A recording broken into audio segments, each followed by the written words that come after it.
Yeah, all good. All good. Good morning. It's a beautiful morning here. Just got up really early this morning, go for a nice, peaceful walk before work. It's a beautiful late spring morning.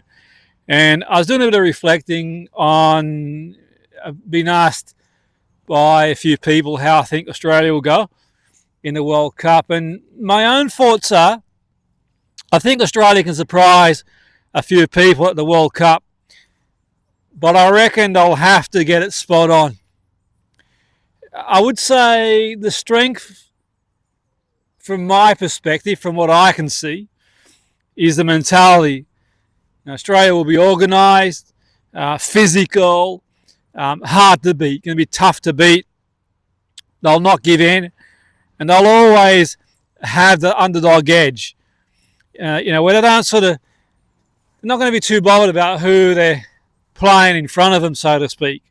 The key players for me, obviously based on my perspective, from what I've seen, and I'm sure there's people out there that would know more than me and have different ideas, but what I would say for me, Matty Ryan is an important player because of experience and the experience he's got in goal. I would say Harry Suter as well because he's got that sort of presence too, leadership.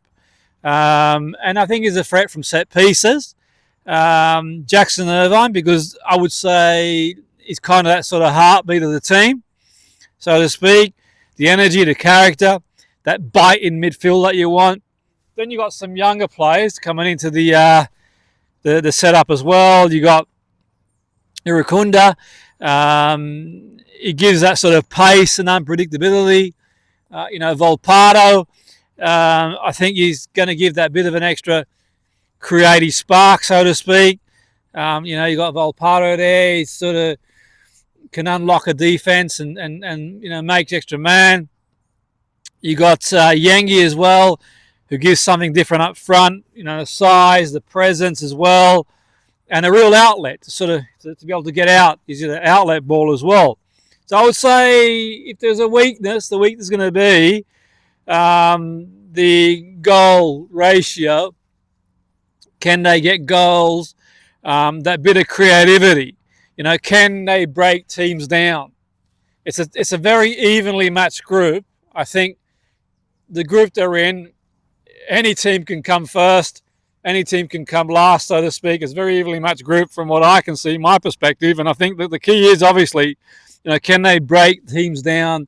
If it's 0-0 or 1-1 with 10 to go, is there enough there to just sort of get over the line and get a win, so to speak? But look, I would say for me, if Australia stay compact, take their chances and use their Aussie resilience, then getting out of the group is not unrealistic. It's a group that they have got the capability, I would say, to get out of. So the last 16, I would say, would be, a reasonably good tournament. I think so, in my opinion. But anything beyond that, I think, would be sort of huge. But last 16 would be a great achievement. But what I would say, for other teams, write them off at your own risk, because Australia will always have that sort of fight and tenacity, and the preparation for sort of, big tournaments is always going to be there. And then once you get out of the group, it's knockout stage, then we all know anything can happen in a knockout, in the sense that a team can underperform in the day, get a player sent off, and who knows how far a team can be. But that's my take on it. You might see it differently, but that's sort of my take on the question, what my thoughts are around Australia and this World Cup.